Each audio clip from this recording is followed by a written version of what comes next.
আজ শনিবার, তো বিকেলে মনি সূর্য আর রাজ শোনার জন্য এই যে রসগোল্লা নিয়ে এসছে, গরম রসগোল্লা, আর সিঙ্গারাও এনেছে। কিন্তু এখন তো ওরা সিঙ্গারাটা খেতে পারবে না, কারণ রাজ খেতে পারলেও সূর্য খেতে পারবে না, কারণ সূর্য এই সবে জ্বরে কষ্ট পাচ্ছে। তো আজকে শনিবার, কালকে সূর্য সোনাকে ডাক্তারের কাছে নিয়ে গেছিলাম, ওখান থেকে আসার পর ওষুধগুলো কন্টিনিউ করছি।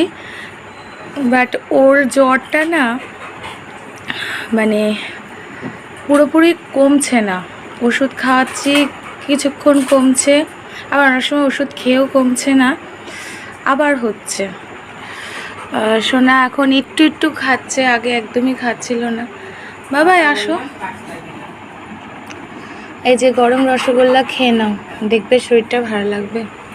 আর এই যে রাত সোনা এখনো ঘুমাচ্ছে, ও ঘুমাচ্ছিল, এই জাস্ট উঠলো। এই না গম গম বলে বাবা লে। সোনা না আমার একটু গরম খেতে পারে না।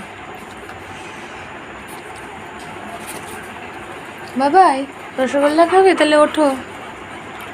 আচ্ছা তুমি এখানটায় বসো তো বোন, না বসে বসে খাও। হ্যাঁ এখানে বসো।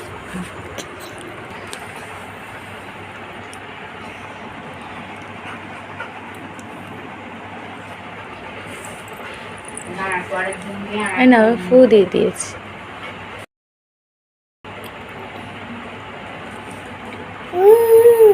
কি কি হয়েছে বাবা? ভালো?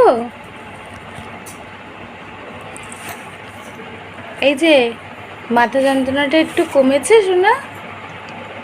কমেছে? ওই সোনা পাপা দেখি।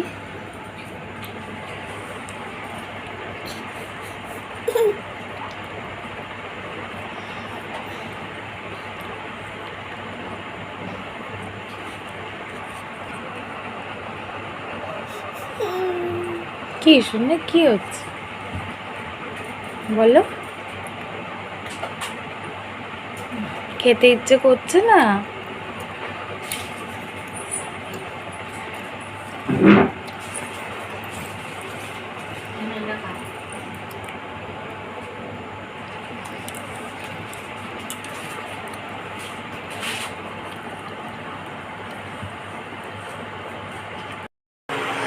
সোনাদের জন্য ডিনারে সব রকম সবজি দিয়ে ভেজিটেবল স্যুপ বানাচ্ছি, এটাই ওদের রাতে খাইয়ে দেবো।